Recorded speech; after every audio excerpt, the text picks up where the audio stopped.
Então será uma Aruba Bank dona alguma escola, possibilidade de direito na escola, melhorar na escola e hasta build teamwork da escola não. Então donava X amount de placa e tem luna de tempo, vou precisar menos de luna, vamos construir algo junto com a escola. Então já viernes, dia 7 de novembro, é final. Então nós passamos com a escola a fazer meu projeto. Nós pensamos que com meninos escola mais, para tudo é produto que nós consumimos também da nossa cozinha, nós ajuda nos muito na leste de cozinamento. E essa aqui tá onde nós muito na se prática, essa aqui tá um trabalho de futuro também vou visa. Nós que agradecemos ministro para vir fazer trabalho voluntário para sobre projeto de Aruba Bank, botigo invita pueblo para vir ajudar nós. Nós precisamos muito não fazer grande parte do nosso trabalho, mas voluntário sempre está welcome na nossa escola. E nós queremos agradecer ao ministro para vir ainda e já que está parte do projeto de Good for the Neighborhood, nós regalamos ao ministro t-shirt de Aruba Bank. Anteriormente, o ministro fazer qualquer outra tarefa de escola para o ministro trabalho voluntário. Yeah?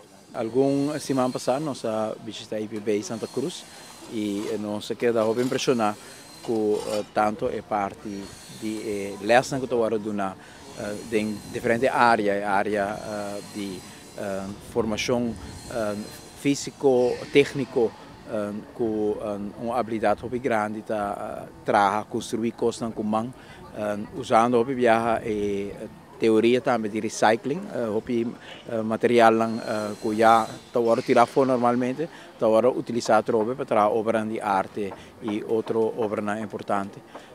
O qual também é resultado durante a visita da talento musical, artístico de jovens e uma dedicação muito grande na cozinha.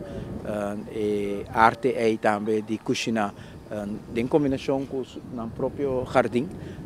Tá 13 jovens muito cerca de por cozinhar com material natural que na mês tá cresce e depois está utilizado na cozinha.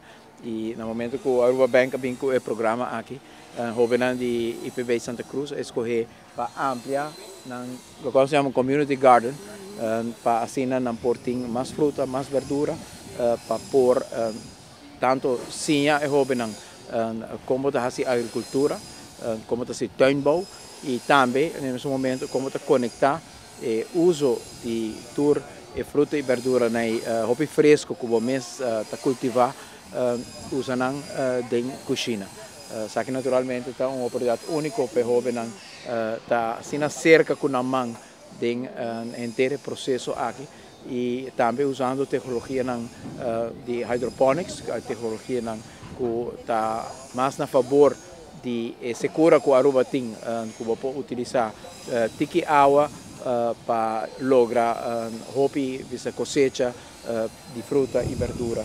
E a tecnologia aqui também é importante para jovens na porcinha na escola, para depois com amanhã, para papiando com algum na mesa, na casa, para cultivar a